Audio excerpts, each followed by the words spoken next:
dans la thématique de rendre Noël le plus éco-conscient possible, de faire les choix les plus responsables possibles pour Noël, on va parler un peu d'alimentation.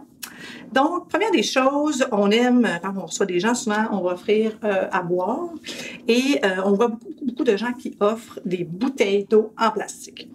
Pour remplacer ça, parce que la bouteille d'eau, hein, c'est pas écologique, cette affaire-là, même si on le recycle.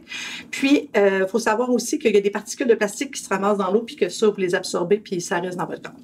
Donc, la raison pour laquelle on offre des bouteilles d'eau ou des bouteilles, ça, c'est de l'eau pétillante à l'ananas, c'est qu'on aime que ça goûte un peu quelque chose puis ça soit un peu festif. Mais en fait, c'est pas vraiment compliqué de dire je vais préparer un peu le coup le matin même. Je me prends un beau petit pichet d'eau. Je l'ai déjà rempli d'eau.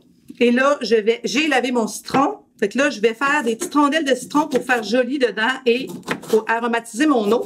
Si je mets mon eau toute la journée au frigo, le soir, il va y avoir un petit bout de citron à peu près équivalent à ce qu'il y a dans une eau comme une eau pétillante.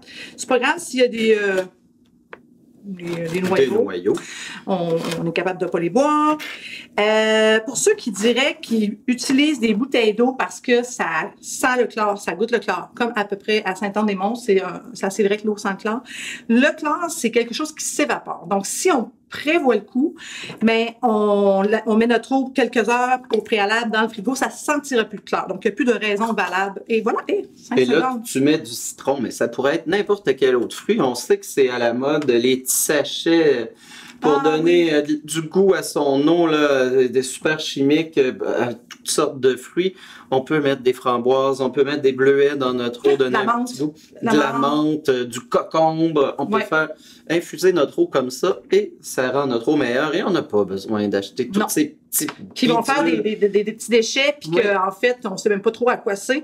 Tandis que là, ben, ça va être meilleur. On voit c'est quoi. Puis quand vous avez fini, là, remplissez d'eau. Hein, les citrons, on les réutilise, à moins que les gens les aient utilisés, ce qui serait correct aussi. Puis après, on n'oublie pas bag brun. Tout ça va dans le bag brun. Donc, on n'a aucun déchet. Les noyaux aussi vont dans le bag brun. Donc, je mets ça dans le frigo, puis c'est prêt dans 2 heures. Ça sent plus de chlore, puis c'est bon. Et aucun déchet. Toi, Dominique, tu nous parles des retailles de légumes. Hein? Moi, je ne jette rien.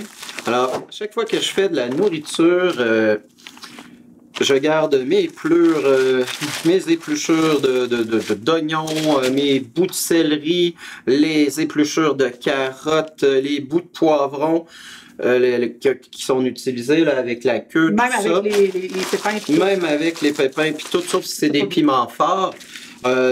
Les épluchures de courges, de zucchini, tout ce qu'on n'utilise pas qui irait dans le compost, on garde ça. Moi, je mets ça au congélateur et quand mon sac est plein, je mets ça. Attends, là. Oui. Attends. Ton sac, tu fais pas ça d'une fois, là. Non, c'est l'accumulation Dans le fond, tu le remets au congélateur, tu en as un petit peu, tu le mets au congélateur, là, tu le ressors la prochaine fois, tu le remplis, puis au bout de 1 mois, mettons, ou 3 semaines, tu as une quantité qui te permet de faire un bouillon. C'est en plein ça. Comme ce matin, j'ai cuisiné avec de l'ail et des oignons. Et les épluchures d'ail et d'oignons, tout terminé dans le sac et il est retourné au congélateur. Alors, je mettrai tout ça dans mon chaudron. Un beau mélange. Je parlais des tops de poivrons tout à l'heure, ils sont là. Oignons rouges. Il y a des affaires qui semblent. C'était défraîchi, ça, là, quand tu as mis ça là-dedans. Quand c'est défraîchi, on jette pas ça ou on met pas ça au compost. C'est parfait. Hein, vieil bout d'oignon vert défraîchi. Ça va là-dedans, ça va donner de la saveur. Mais pour être sûr que mon bouillon soit très goûteux, moi, je mets toujours un oignon complet dedans. Essayez de prendre celui qui est le plus magané dans votre sac d'oignons. Il est dégueu, là. Lui, je l'ai pris, là, il est plus mou. Tu sais, c'est pour faire un bouillon. On garde tout, on met tout ça. Ah, on se passe pas la vie mais non, c'est à couper ça. Voilà. Vous avez ça là aussi, là? Ah ben oui, ça aussi. Vous avez un vieux céleri qui est en train de rendre l'âme dans votre frigo. Ben, c'est le temps de l'utiliser dans votre bouillon. Hein? On lave le céleri. Ensuite, vous avez des vieilles carottes qui sont en train de reprendre vie et de grandir vers le haut. Même chose. On les lave, ils ont été lavés, celles-là.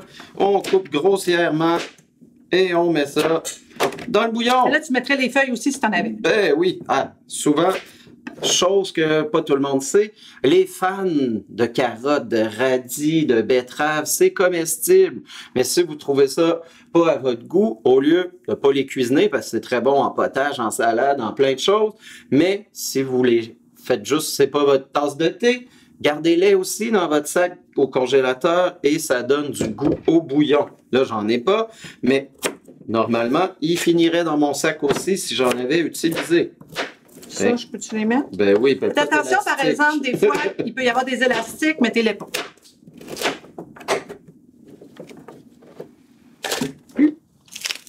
Oh, c'est simple de même. Ben oui. OK, moi, nous, on mange pas de viande à la maison. Mais si, là, j'avais un reste de dinde, là, parce que c'est le temps des fêtes, je peux mettre aussi mes os, les peaux, le gras, les cartilages, tout ça, comme les grands-mères faisaient dans le temps, là, pour faire un bouillon, puis après ça, faire une soupe. Ou qu'est-ce que tu fais, toi, avec ton bouillon après? Moi, après, il sert dans beaucoup de recettes.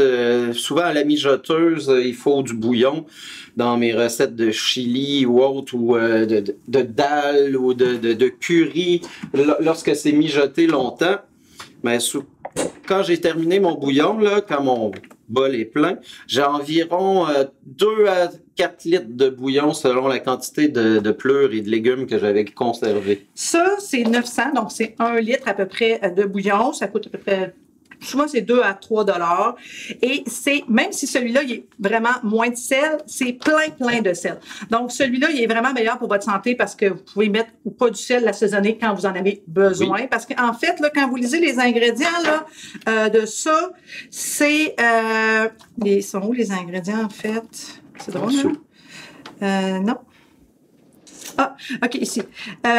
Eau, pâte de tomate concentrée, sel. Le troisième ingrédient, c'est sel. Après ça, tu as du jus de carotte, du jus d'oignon, de l'extrait de levure, puis du jus. Fait que le troisième ingrédient, puis le premier, c'est de l'eau. Donc, quasiment le deuxième ingrédient, c'est du sel. Donc, vous pouvez faire un bouillon qui goûte quelque chose sans... Et qui coûte rien, à part l'oignon que j'ai pris, ouais, puis qui était quand même un peu mou. Le reste, c'est toutes des retailles que vous n'auriez pas utilisées autrement. Alors, on remplit ça d'eau, par rabord, on met ça sur le feu, on laisse mijoter un bon 2, 3, 4 heures. Et parce après, qu'il faut que ça s'évapore. Oui, et n'ayez pas peur, là, ça va donner un bouillon là, très coloré. C'est pas un petit bouillon fin qui goûte à rien, ça va prendre la saveur de tous les légumes, la couleur. Et après ça, on passe ça au tamis, on met ça en pot et on a du bouillon pour nos recettes. Qui dure au moins quasiment 2 semaines dans le frigo. Puis ce qui reste de ça, troisième utilisation, bac brun. Donc là, on n'a aucune perte. Voilà. J'envoie ça sur le feu, je le laisse mijoter en un bon 3 heures. Le truc, il faut y penser tout le temps. Qu'est-ce qu'on fait pour que ça soit simple, facile, et que ça soit pas compliqué? On le remet tout de suite au congélateur. Même s'il n'y a rien dedans. Il est vide. Comme ça, la prochaine fois qu'on va en avoir besoin, on sait déjà, c'est une habitude. Le sac à retard est toujours au congélateur. On réutilise toujours le même à moins jusqu'à ce qu'il pète, mais on n'en prend pas plus qu'un par année. On peut le rincer de temps en temps pour... Mais on n'en prend pas plus qu'un par année ici, c'est le même tout le temps. Puis il est toujours au même endroit, qu'il soit plein ou vide, ça facilite la vie. Voilà.